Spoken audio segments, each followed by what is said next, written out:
And with the first game underway, LTF maybe try and look to take the second game decisively, or just try and take the W to try and push this series into a game number 3. Ladies and gentlemen, my name is Daniel, the Saved One Meta once again, and I am joined by Sterling Stretch Beckham. How do you feel after that first game? I think that LTF's definitely got some things they need to look at here. Maybe get their jungler on someone who can really start impacting the game a little bit more rather than be a multiplier. And yeah, I think that either team can definitely walk away with a victory here as long as they make the correct adjustments.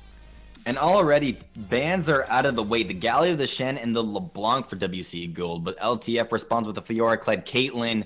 First pick for WC Gold is that Lulu. LTF respond with the Gragas and the Karma. Yeah, once again, we saw LTF really focusing on the top laner, making sure that Chris does not get some of these more carry-oriented laners, because that's the thing that Alarum, we've seen him struggle against in these matchups, and I don't know how much it really is affecting him here, because the first game, they spent like 4 bans, I think, on top lane, making sure that Chris did not get on one of these high-pressure laners, but yeah, these guys definitely giving respect to the Caitlyn as well, getting that one off the board and trying to open up the door for something else. To respond to the Gragas and the Karma, the aggression from the Rek'Sai and the Kennen coming out here in this series. Rek'Sai's a champion. We haven't seen her a lot, just at all in Season 7.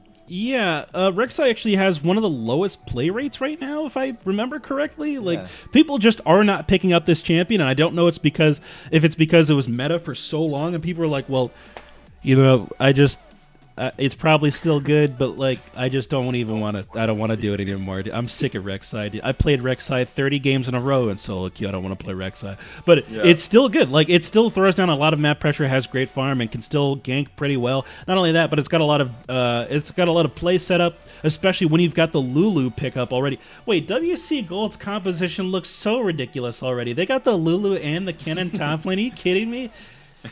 Wait, oh jeez. A lot of utility, a lot of team fight presence, AoE style presence coming out here in this draft from WC Gold. But the bans already going back and forth. The Echo taking off the board here. Vladimir as well, Ezreal and Orianna to respond to that mid lane, I guess, bans coming out. So Twitch locked in for LTF. We're going to be seeing that there in the bot lane. Tristana the hover, is he going to lock it?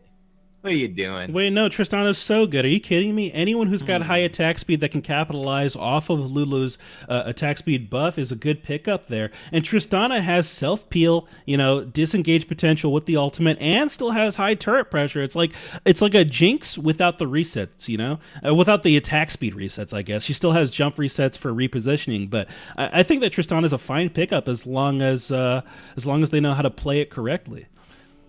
So Tristana is going to be getting locked in here. The resets in this champion is absolutely insane. If you put it on the right hands and you get it fed, we saw it a lot back in Season 5 when it was the Jinx Tristana meta. That was a very weird meta to be in. But Ari for the mid laner of WC Gold, but responding to that is the Twisted Fate.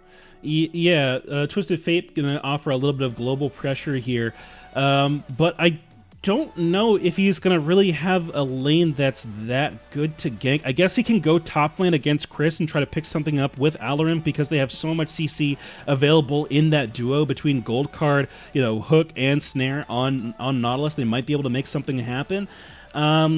Checking out the rest of the lanes, Arya's just going to dash away if he shows up.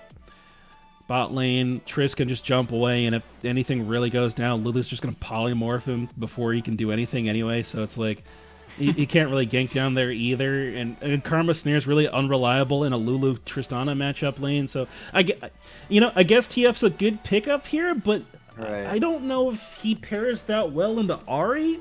If a charm lands on a TF, it's like, what do you do, right? I think you just get smashed instantly. So I think that I don't know what LTF is going to do with this TF mid lane. Maybe Slitter's some sort of TF god. I don't know.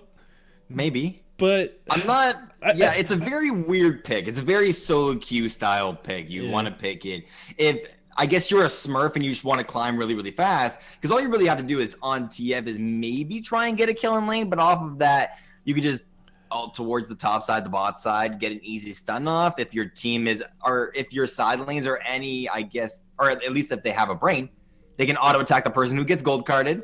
Person dies, very easy, you reset. So I'm guessing that's what the Twisted Fate is for, or maybe just the utility coming out of this guy. Also, we haven't seen what LTF has been doing in scrims. So maybe they pulled up the TF in the scrim, it worked, so they're playing it now. Yeah, they're going for it, man. Yeah. Tarzan in the chat saying, "Wait, they picked quad AP again." I'm looking at it. He is exactly right. That is definitely quad AP. I'm not sure. You know what? I got a lot of questions on the composition, but it's not. I'm just a platinum league player. I don't know anything about team comp construction, based on my platinum reputation. But I don't think that TF into Ahri is a good matchup. Maybe because they banned away so many other mid lane options between LeBlanc, Vladimir, and Echo being banned away. Yeah, maybe that's it. What else was available for this guy? Let's see. Against Ahri, I think mid laner. Like, you got the Talon, the Zed was even good in the mid lane? Yeah, I think in this situation, you want to go like an AD assassin for the mid lane, get like a Talon or a Zed, that you can like be like, all right, I can just outplay the charm, or I have all the priority and I can just be really patient and then look for side lane roams. And then, once again, you mix up your damage a little bit better as well. So, TF is a monster, dude. His clear is insane, but I'm telling you right now, based on the matchup that I just saw last match, I don't know, dude.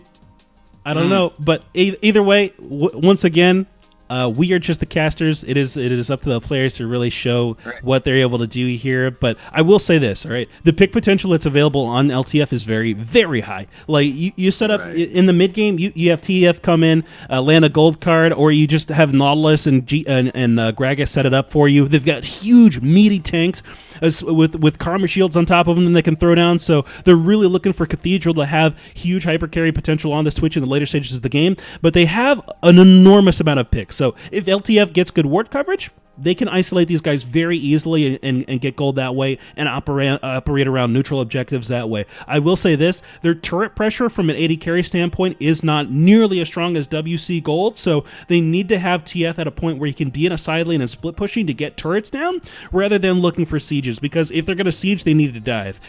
There's no way that Twitch can walk up to this composition with a Kennen, Lulu, and Ahri in the works and look to actually get auto attacks down on the turret. So it's going to be a lot of LTF looking for a neutral objective play and split pushing in order to make this composition work. On the other side of the coin, WC Gold has very strong laning champions, so they need to make sure that they capitalize on that by making sure that Rek'Sai can get into these lanes and set up the pressure. Every single lane has some CC that they can throw down along with this Rek'Sai pickup, so as long as he can slide in and get a knockup, they're going to find money almost every single time that they make that happen, and then they're looking to pretty much snowball the game off of that fact. They do have decent siege, but without the sustain of a Soraka, Sona, Nami, or anything like that, they're going to be able to be poked out. Luckily, though, the only source of a reliable poke is going to be the Karma and the TF. Karma being the support role, I don't expect there to be a lot of damage available on that. I mean, Empowered Q always does a lot of damage on Karma, but TF is going to be the primary source of poke with the cards. Not only that, but they should not be receiving too much damage in return. So these guys looking to make the lanes work strong for them, snowball off that, and look to pressure down the turrets with Siege. So off of this champion select, off of the draft, off of the bans, we have two comps standing in front of us, but who do you think won the champion select overall? I think that, honestly, the better composition here, do I have my overlay correct? Blue side is WC Gold. Whoops, I got this backwards, my bad. All right, so WC Gold, definitely better composition here. They've got so many ridiculous champions on this composition. Ahri, always reliable. Kennen up in the top lane lays down so much pressure. Nautilus does get to a point where he can't really die against the Kennen. But it's still pretty ridiculous in terms of just locking the enemy team down and opening up a window where the AD carry can just absolutely lay down so many auto attacks here. So I'm gonna give the champ select to WC Gold here.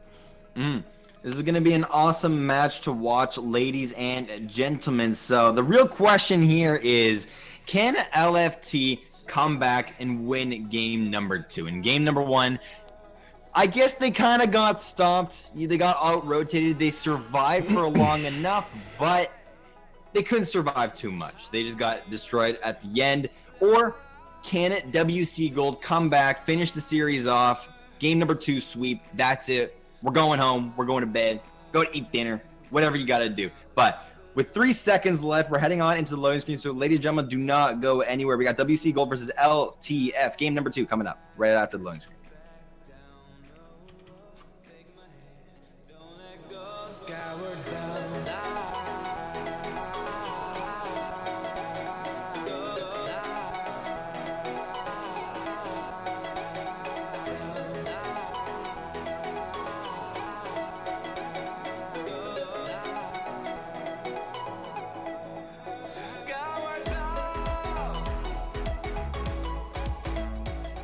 And with that loading screen out of the way, we are finally in this game. We got WC Gold over on to the blue side this time, and LTF over on the red. With that question out of that, I'm very hyped for this. Yeah, man. Once again, we always say this, it's live or die here for LTF. They really need to make something happen on this match. Otherwise, they will be out of the tournament. Unfortunately, it is single elimination, so there is no loser bracket for them to work their way back up through and make a comeback. These guys need to make sure that they show up in this matchup, or, hopes and dreams will be dashed. They've been working their whole entire League of Legends career for this moment. If you're not really a big player, you haven't really made a name for yourself. This is it. You have to get through. Except for like Alex Each, he's been pro already. Now he's coming back through again. But the rest of these guys, some of the guys who have not been pros already, definitely. Right. Yeah, then it's a little bit bigger deal for them. Yeah, we've seen we have seen Prototype on some streams. We've seen him in the bot lane. We've seen him, I guess dominate sometimes. In other games, we haven't really seen them dominate. But this is, I guess, an example of one of these players that really do need to win this series just to move on. And try and make a name for yourself. If you're really trying to become something in this, in any region really, you've got to make sure that you show up in these crucial moments. So we'll see if these guys can come through. But game already underway. These guys clearing out the jungle. Yep, 1 minute and 1 minute. There you go. And 40 seconds on into the game. Finally, the junglers are starting their normal camps. The Raptor camp is a very huge favorite for each of these junglers. It gives them the early level 2, gives them more XP, which means they can clear out the jungle even faster. Yeah, just clearing off those little chickens first, little raptor creeps will make sure that you get that level 2 before you even finish the first big one. So not only does it give them that early level 2, but it also makes sure that they get a more full jungle clear as well. Because a lot of these junglers will do a clear that's more like blue grump, wolves, red, and get level 3 that way, and picking up the chicken camp just gives you additional gold as well. So anyone who can do that raptor camp start should definitely look for it as an option. Right. And off of those 3 camps, each of these junglers now, or at least Gragas is going to have level 3 in a couple of seconds. So what exactly do the junglers want to do here in this game? Do they want to just farm it out? Or do they want to try and get something? So right now, LTF is really reliant on their bottom lane in the later stages of the game. Both Karma and Twitch need to be ahead in order to make this team composition work, because they need not only a huge front line, so they need more shields out of Karma, but they need to have the sustained damage on the spray and pray out of LTF Cathedral's Twitch to really get the DPS down to cut through the tanks on the enemy team. So I have to expect that Nintendo's going to be favoring this bottom lane in terms of ganks, and he needs to make sure that he gets in clean and makes some gold happen. Chris doing a lot of damage there in the top lane to respond in the bot lane. Free Papa Chow as well, Prototype, doing a lot of damage to the bot lane of Cathedral and ACCT. Cathedral trading down there, but a gank towards the top lane. Alorium getting ganked there as well with the stun and the root. First blood for Cannon in there in the top. And this is why they banned this cannon away, right? Like, Alarum just, he has such a hard time laning against these more aggressive matchups, and it looks like WCG says, you know what, Alex, you shined in the first game. This might be the time where they say, Chris, it's your turn to just show up and put down the pressure that these guys are going to have to respond to. And with that early kill going down on Alarum, combined with the already large CS lead, it's going to be a hard and long lane for Nautilus. 10 Dude X is there in that bot lane, getting the Krugs. He's trying to punish Rek'Sai for going into that top lane, pulling off a little bit of a dive, but Rek'Sai is absolutely fine with that trade. Yeah, Rek'Sai not having too much of a problem trading those camps back. But yeah, either way, Rek'Sai having that early kill up in the top lane as well, setting up this top laner means that this is a lane that he can return to over and over again. And you see farming up on the top side with the wave pushing in towards the enemy turret. Alarim has to be so respectful of his lack of vision here that he needs to make sure that he doesn't pass this river brush. Otherwise, it's quite likely that Saskia could just come back in. Look at him. He's half health already. Come back in and just kill him a second time. Alex each getting aggressed on here into the mid lane by the Twitch. The gold card hits. The cleanse is popped as well as the flash. Charm comes out in the power Q. Connects as well as that E coming out of the Twitch there in the mid lane. A 3-man mid in order to take down Alex E. He has no summoner spells. This leaves him so vulnerable. Yeah. One of the things that I love about these Twitch players is when they roam early like that. There's no other AD carry that can sneak into a lane like that and make a kill happen, and setting up the lane so that, once again, LTF Cathedral has the gold that he needs, and relieving some of this pressure off of Slitter in the mid lane. It means that they're doing exactly what these guys need to do to be successful. So that's actually a crucial play for their squad here. 5 minutes onto the game, finally. LTF finding a kill there into the mid lane onto that Ahri. They knew that NAOQ was having a little bit of trouble against the Alex Each in that last game, so they came, ganked the mid lane. This relieves a little bit of pressure off of this TF, but he's level 5, soon to hit level 6. Off of that, I really do want to see where he goes. Yeah, but he needs to make sure that he's got wave control here in this mid lane before he's able to exit and go for one of these side lane ganks. So not only that, but WCG will do everything in their power to maintain vision control and predict where he is moving, because one other thing about TF is if you start moving towards a lane to go in for a TP and then that lane just backs up completely, you lose lane pressure and you have to return to your lane, and the enemy team has minion wave control, so you can get aggressed on during that return to lane. So you see WCG already putting down the control wards towards the mid lane to see if they can protect their bottom lane from this TF roam. I've seen really good mid laners do exactly that, where the enemy laner will roam, but off of that, they get just so much out of mid lane that it's almost kind of just worth, or even just way past the word of worth for a champion there in the mid lane. Yep. Bottom lane, a little bit of camping in this brush as well. I think they want to set up a play here, but Nintendo doesn't have any ultimate to really force them in, so he's just going to stand there for a bit and recall, I guess. Yeah, with Gragas there in that bot lane, the ping comes out in the mid lane for the missing. And off of that, Tristana and Lulu just back off of that one alive. They go and do the Krugs, but after they do the Krugs, they'll just go right back on into laning. Yep, trying to get a little bit of additional gold here. Make sure that because this little bit of a freeze is going down from LTF Cathedral, they do not want to walk too far up in the lane, so getting those Krugs, make sure that they keep that gold income going. Gragas finding Rek'Sai in his own jungle. Rek'Sai does have his ultimate available, but NAOQ with the gold card is hit onto Alex Each. Even Nautilus is coming down from the top lane with Kennen responding, but not humongous aggression coming out here in the top side of the map.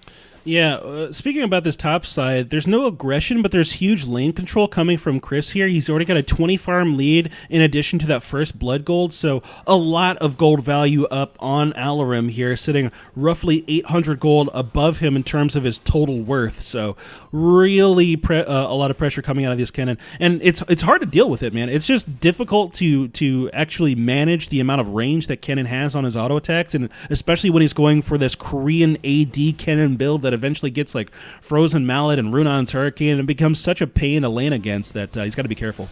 Ooh, Prototype maybe finding himself in a very sticky situation, just jumps out of that one alive. Even Ahri is roaming down from the mid lane, and in case something were to happen there in that bot lane, and 10 dude maybe looking for the dive, but wards the bush, sees that there's a pink ward and just backs out of that one to safety. Yeah, expensive account drawing out or throwing down the early ignite in that fight as well, thinking that they could have guaranteed gotten MU Prototype, but he's able to just hop over the wall, get out of there, and reset the lane. And with the amount of time that it's taking Twitch to push this one up into the turret, they're probably going to catch quite a few of these minions. A little bit of damage going down onto Alex each. But right now, this TF is very, very happy. His team just got Infernal Dragon. This could be the answer that LTF, I guess, was looking for. It gives them a lot of damage going into later stages of this game. Once, I guess, 8% really does start to matter. But Alex Each there aggressing in the mid lane. NAOQ as well. Rek'Sai is coming down there. The charm connects, as well as the stun coming out of TF. That's a kill. But Chris TPs, he successfully does that. But a 1-for-1 there in the mid lane. The Nautilus finding one kill. The charm, again, connects. But Nintendude is finally here with his flash and his body slam and his cast. So that does mean that WC Gold has to back out of that one alive. A 1-for-1 trade there in the mid lane. Yeah, great return kill coming through for these guys in the mid lane. It was almost clairvoyant. Alex each knew that the gank was coming, or I don't know if he knew it or not, but LTF Cathedral was there, and that's the reason that they lost Saskio. But Saskio having such a good positioning on Slitter, they're able to pick up that kill regardless there. So they trade 1-for-1. LTF, I have to imagine that Cathedral's going to continue going towards this mid lane, looking for more and more ganks. And topside under turret pressure here, it might be Saskio looking for another gank on Alarin.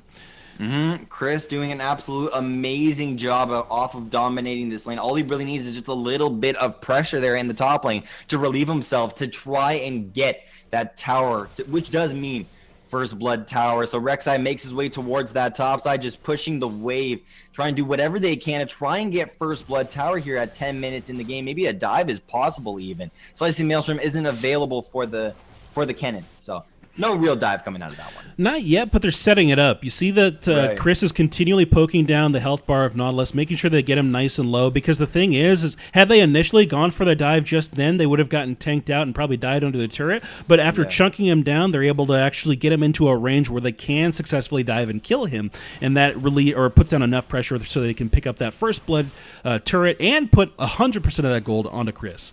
11 minutes now into this game. Finally, the First Blood Tower falls over onto the favor of WC Gold, putting them up about 2K ahead of LTF.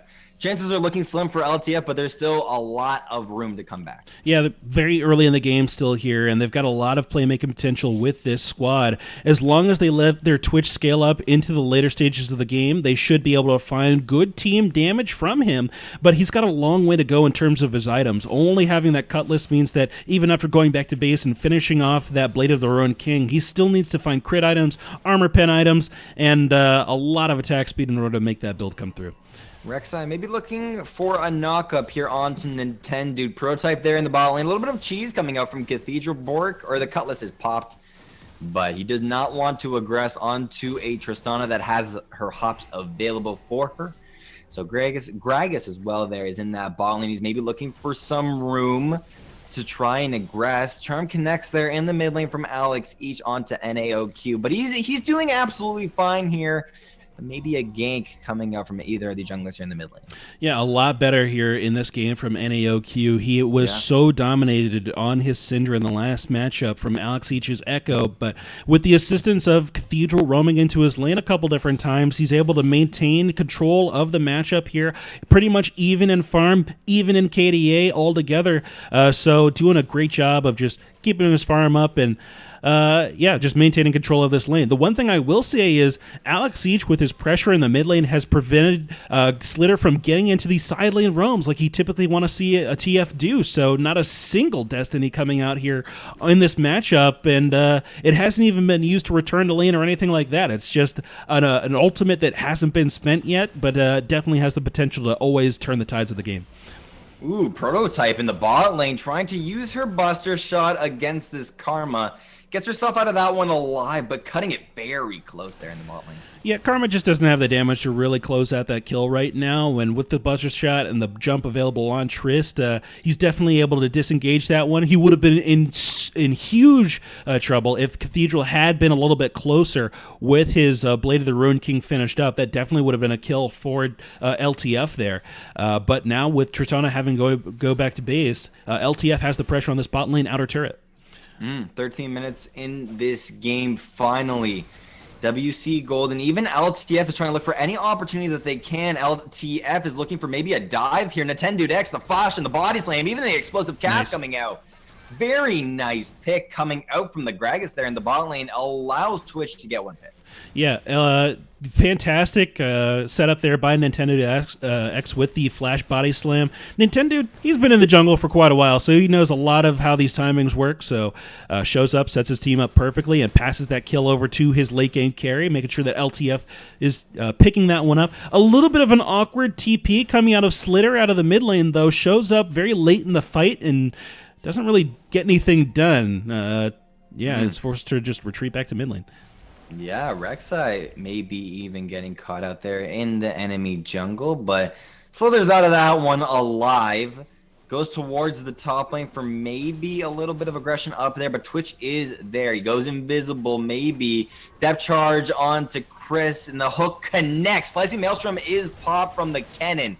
Flashing away is that cannon. The Cutlass is popped there onto the Rek'Sai, but Alex is over that wall. With the ultimate coming out, it really doesn't kill anybody, but Chris falling to very, very low HP, and the poison taking him down at the end of the day. The Fox herself flashing away. Very close coming out of Alorum there in that top lane.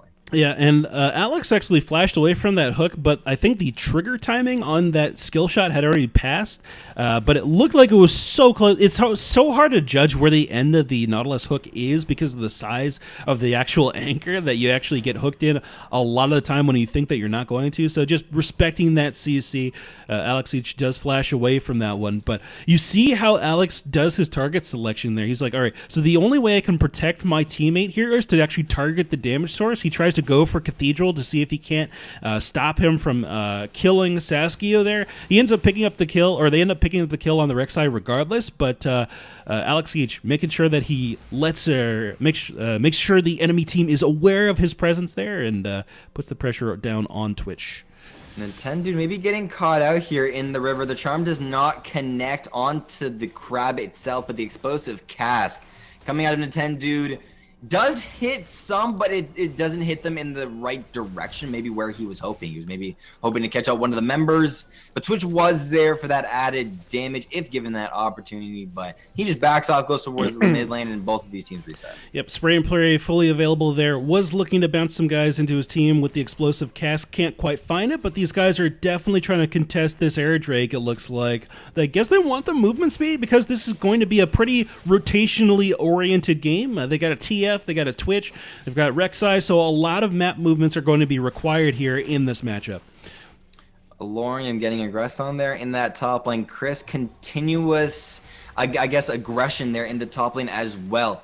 He continues to push the Nautilus towards his tower every opportunity that he gets.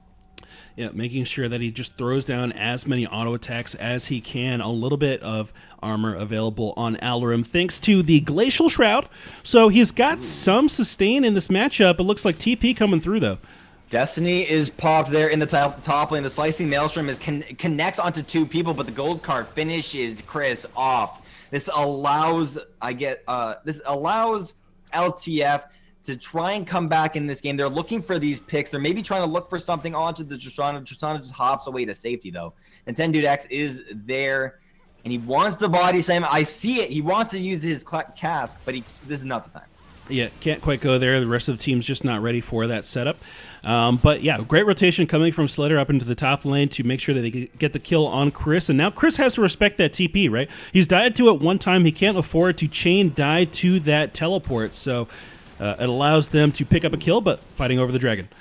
Double TP coming out from both of these top laners. NAOQ taking very low. Prototype flashes over onto the left side. They need to take him down before anyone else. Alex each picks off one, and Chris is taken so awfully low. But the amount of utility that this Lulu offers disengages her whole entire team away from the enemy. Yep, great play coming out of Free Papa Chow. Like he said, keeping his squad alive between the ultimate and the shields. And yeah, fantastic collapse and response there from WCG, making sure that they pick up the kill on Slitter, who once again caught out against the enemy, but he still has a pretty large impact on this matchup. Lich Bane almost finished up means that he can do substantial damage to Chris up in the top lane. If they can set Ellerim up in a situation where he can continually face up against Chris, they can always go in for that 2-man CC chain and probably take the cannon down over and over again. So they either need to have someone up in the area with Chris split pushing, maybe the Rek'Sai who can have those tunnels down and regroup with the team pretty much whenever, or someone else who's got high mobility like Alex Each waiting in the wings to have that counter gank ready to go. And basically, the whole entire game of LTF is lying on top of on top of Cathedral's shoulders. We saw him in that last team fight. He wasn't able to output a lot of damage, but that was just because he had absolutely no mana. So he used his ultimate, but he didn't have any mana to try and, I guess, dish out the damage that he really did need to. He's trying to work towards the Runaan's Hurricane. So maybe once he gets that, he can try and do something, but until then, he's going to be trying to get gold.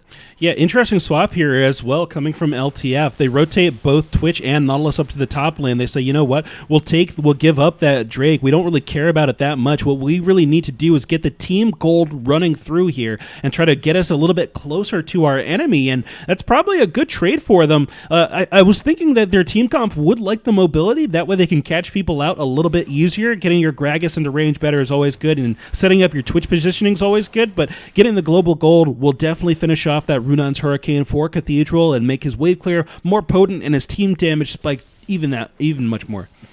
20 minutes on into this game, 3-5 currently going over onto the side of LTF. But this is looking a lot more different than that last game. At this point in the game, we were seeing that WC Gold was trying to find the Baron. They were trying to look for any vision that they could.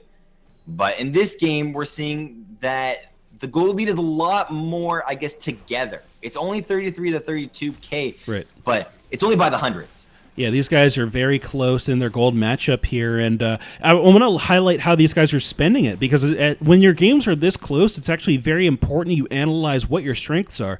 Right now, LTF Cathedral is looking for a build that's end goal is the ability to take down tanks. The enemy team of WCG doesn't have anyone who's too tanky right now. The only tank item I really see that matters against that Twitch is that Warden's Mail that Rek'Sai has, whereas MU Prototype is going towards a build that absolutely obliterates single targets. So they're really looking to have a situation where Tristan is able to get off to the side a little bit more and maybe pick off Slitter and chain in jumps and try to get the damage down that way. So it's very interesting how these guys are actually spending the gold that they do have, and let's see if they can actually manage to position themselves in the team fight to optimize how their damage is being spent.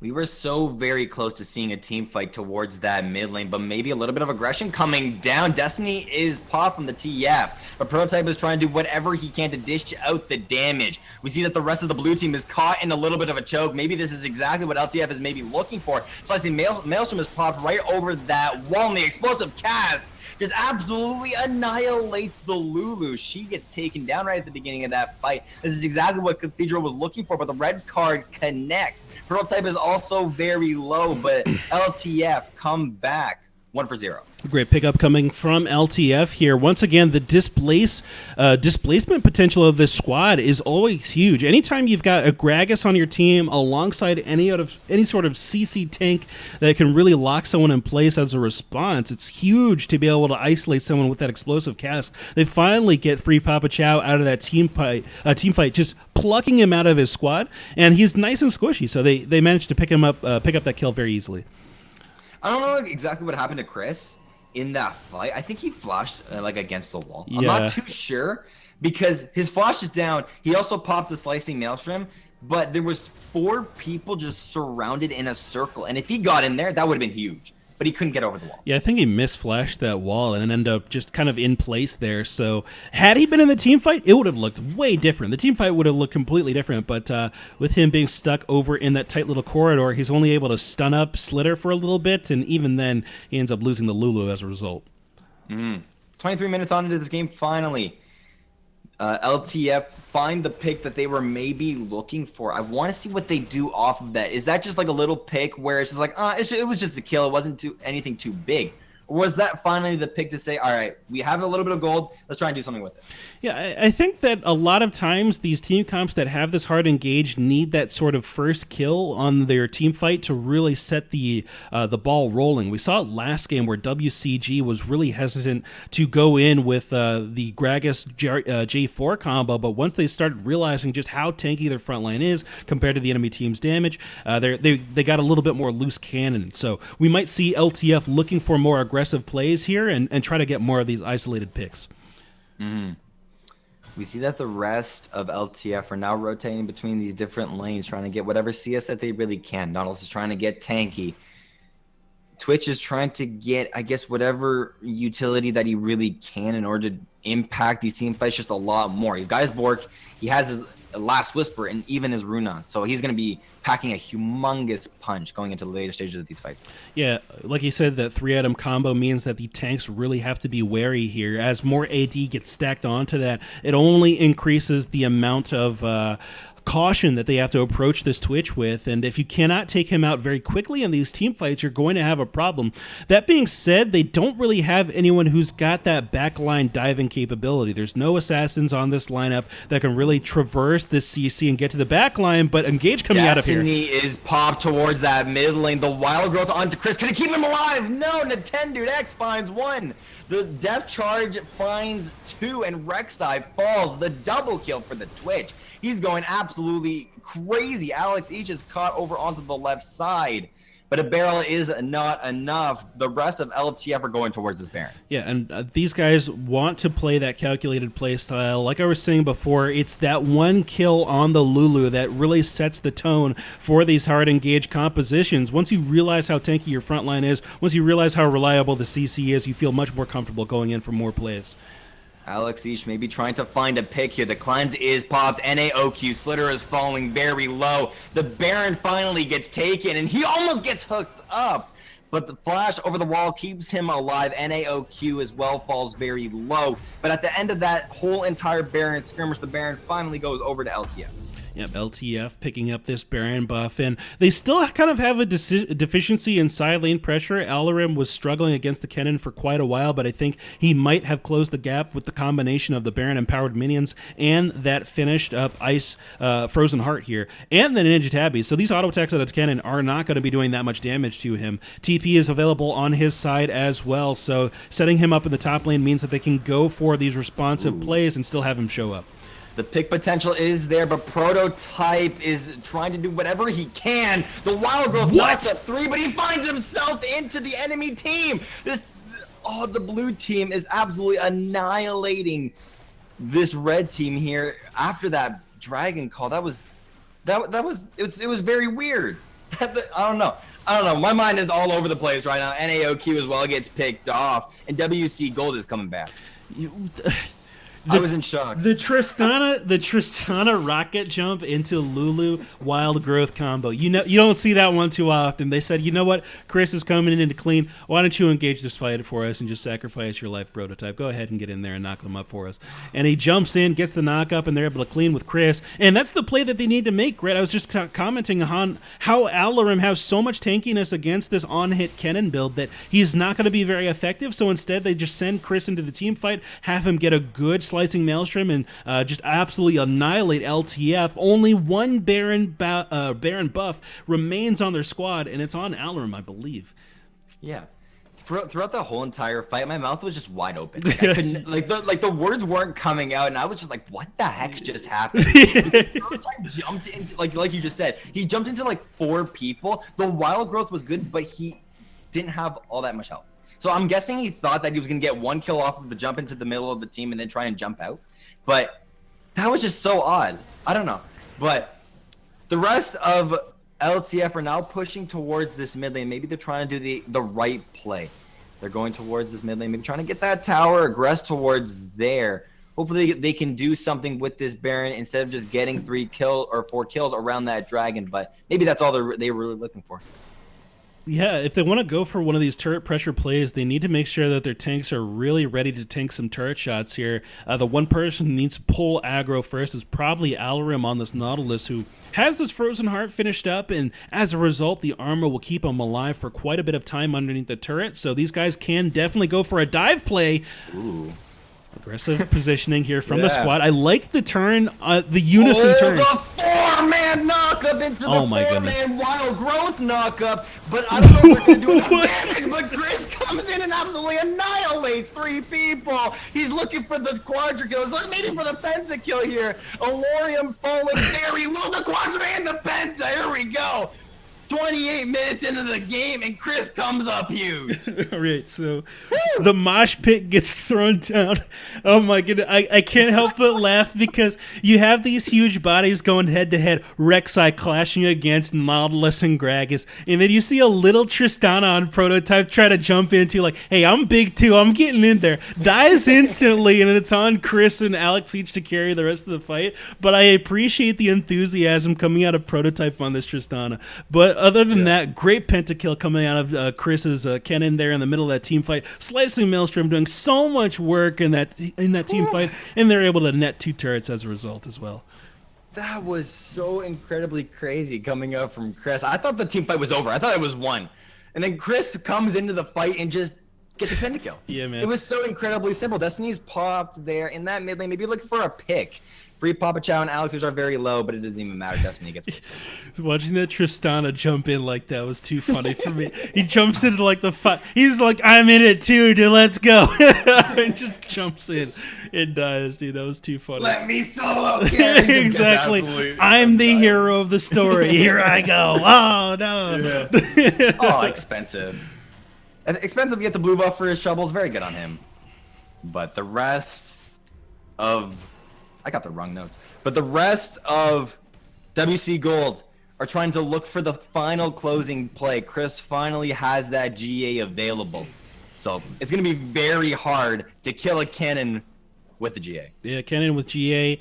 3 attack speed items finished up. He didn't go for the Frozen Mallet in this build. I guess it's stemming from the fact that Alarim didn't really have that much mobility to escape from this cannon to begin with, so he doesn't really need it, but I think that might be his finishing item, just to give him a little bit more tankiness in the team fight and to set up his team a little bit better. The Slicing Maelstroms are already stunning up the rest of the enemy squad, so he doesn't really need too much CC to be tagged in, but a slow would definitely mean that the mobility that's available on Alex Each and Prototype is enhanced that much more, allowing them to really skirt and dance around this fight as much as they possibly can here. So, Chris definitely turning into the carry of the squad for the second game. Right, and even off of that pentakill, this game is still incredibly close. 31 minutes on into this game, and it's still a 1K lead going over onto the favor of WC? Yeah, WC Gold. Fine, they do have the lead off of that one, but LTF are looking for a response to the aggression that we just saw there. They're trying to push this mid lane as fast as they can. They just want to get as much experience. They want to get as much gold as they can, because these team fights are huge. Yeah, it looked like they were going to go for an aggressive play on a turret there, and I like that movement because it forces WCG to respect that movement. They do not want to lose that mid lane inhibitor turret for free, and it draws them away from the Drake, buying LTF time to do some vision control and try to set up a brush play here. Mm-hmm. The rest of LTF are over onto the right side. They're trying to look for any pick that they really can. The Empowered E goes onto the Nautilus, but he cannot find any depth charge available to his name. Chris is trying to aggress as well, and the full combo comes out. Chris, he has the Slicing Maelstrom popped, but depth charge goes down onto Prototype, and finally this is time for Cathedral to shine. He finds 1 kill. He's maybe looking for a second one. Papa Chow is the second one. Alex Each is at the back of this fight, and Cathedral finds the triple kill. Alex Each is trying to do whatever he can. He gets 1. Can he maybe get 2? The Orb of Deception goes down, but the fat belly from the 10 dude, even the goldenness of Alex cannot keep him alive. A shutdown onto the Firefox there, and LTF finally come back. Yeah, and a lot of that is attributed to the fact that Chris got a little bit too he was too far forward in that play. The tanks on this team are not taking a huge amount of damage from him. They're actually taking a large amount of damage from Alex Each. So they need to make sure that Alex is in a position where he can capitalize on the stuns that get thrown down here. So if he's going in with Slicing Maelstrom too early, Alex cannot set up the damage properly. Not only that, but Prototype does not have a build that shreds through these tanks very quickly just yet, especially with the depth charge getting thrown down on him from Alarim. So great team fight coming out of LTF to make sure that they get the reciprocation play and get the Baron afterwards. So these guys have quite a bit of pressure in this game now. 33 minutes in, and finally WC Gold is looking for this second Infernal Dragon to their name. But off of a response of that Infernal Dragon, WC Gold finally, or LTF, finally gets the Baron. We'll see what they can do with the second Baron of this game that they do have. Maybe they can try and get some towers off of this one. Yeah, potentially, but we'll see how they end up doing it. Once again, these guys have such a huge front line between the Karma Shields that get thrown down on them and the just inherent tankiness of both Gragas and Nautilus. It's very difficult for WCG to defend these turrets safely without being wary of a potential dive. So if LTF positions very aggressively here, they may be able to find something, but that being said, it looks like they might have Cathedral going up towards the top lane. If that's the case, the dive's definitely not going to happen. It's very weird because they continue to send Alorum in this mid lane, and they want to use him for that hook potential, but maybe you would want to send him in that top lane for the split play. We saw it a lot last game, the 1-3-1. Right now, TF is in that bot lane with the Destiny not available to him, but in just in a couple seconds, it will be available to him. But they're just using the Nautilus for, I guess, that utility style potential that he adds. Yeah, like I was saying before, in the last team fight, the depth charge onto Tristana actually negated a large amount of the team damage, just because the auto attacks were stopped for like a second and a half because she got knocked up, then had to step back and reposition, you know. So there was a lot of work that depth charge does in the team comp, and then just having the Nautilus body there out in front dissuades so much backline engage that having him up in the side lane is probably a waste of potential. The hook gets connected onto the Brexai, and off of that they get finally two towers, one in the bot lane, one in the mid lane. This team's finally looking to rotate, maybe try and get some objectives. Yeah, LTF with this continued pressure here. We saw the hook go down onto Saskiu there underneath the tower, and Alarum took negative damage from these turret shots, so these guys very tanky at this later stage in the game, and because of that, WCG has to respect the Baron buff and back up and wait for a little bit more of a power spike. NAOQ trying to do whatever he can there in the bot lane to apply a lot of pressure. He's put down a lot of damage onto that inhibitor tower. The rest of his team finally get the inhibitor in the mid lane, so they make the rotation towards that bot lane. Real question is, can they get this tower? They should be able to. They've got the mid lane minions pushing up for them. It's going to be a little bit of time before a Baron creep actually arrives, but with the duration that they have left on their Baron buff, which is about maybe a sixth of it, they should have no problem just pushing down this turret. They finally get the turret, like you said, and they're starting to look for this inhibitor pick. They have a lot of potential to even fight if given that opportunity. Yeah, very nice. But Cathedral is right there. He's maybe looking for that assassination style play, and he finds it. The flash body slam connects onto Chris, not even making him, or I guess preventing him from doing a lot. Alex Each with the Zanya's popped in a triple kill for Cathedral. This is the exact play that they were looking for, and Cathedral comes up huge. Yeah, great. It's like the enemy team just lost track of him for a second. He just faded into the shadows. He popped out, just absolutely popped Prototype, and the ultimate from Lulu was just not enough to stop the kill from going down. So LTF making their comeback here in game number 2. Looks like we're going to have a 3-game series on our hands here as they close out the game at 37 minutes. Yep, 37 minutes on into the game, 70k to 62k. Very nice comeback coming out of LTF. Even though Chris got the pentakill, it wasn't enough to stop Cathedral. This guy was an absolute beast this game. Yeah, Cathedral able to have that priority positioning thanks to the bodies of his frontline tanks. Just two huge meat walls that prevent anyone from just getting back to that rat. So good on him to be able to get in there and get the shots off in these team fights and have that last clutch assassination on Prototype, who, to be honest, was a little bit too overzealous in the team fights, always jumping forward a little bit too early. The first one set up Chris quite well. The second one did the same. But the third one, he was just a little bit too close to the fight. Getting knocked up by that Nautilus Death Charge meant that he could not get the shots off that he needed, and he didn't have the lead to make up for that lost time. All the kills on the squad pretty much contained on Chris up in the top lane, who didn't have the armor pen to cut through both Alarim and Nintendude on the front line. So hard time here for WC Gold, and they've got one more game to once again make the adjustment and try to come back in game number 3 for a win. Mm-hmm. And the real question is here, what does WC Gold need to do in order to close out this series? I'll ask the exact same question about LTF, but explain. What exactly do they need to do after this game two loss? I think they have to be a little bit more aware of what their team comp does. They got to pull in the reins on Prototype just a little bit. Like he's fine to jump in sometimes, but don't have him jumping in when there's like huge bodies clashing against each other. Let Chris do the job of being that frontliner. Because to be honest with you, had Chris gotten that Penta and they had a Tristana available for the push afterwards, they would have gotten so much more and potentially gotten a Baron buff off of it, and then we would have been looking at a completely different game. So Prototype going down and Chris getting the pentakill there looks nice on paper, but they really needed to have Prototype available to maybe last hit some of those kills and be available for the turret push, because that's the reason why you pick up this Tristana in this comp, right? You want to have the bomb available to be dropped on the towers and knock over those structures. So I think they just need to rein in Prototype just a little bit, and maybe what else can they do here? I think that's probably about it. I honestly think it would have been a completely different game if Prototype didn't go down during that pentakill. But off of that, ladies and gentlemen, we're going to be heading on into the music part of this stream. So I want to hear some Silver Scrapes. I think it's time.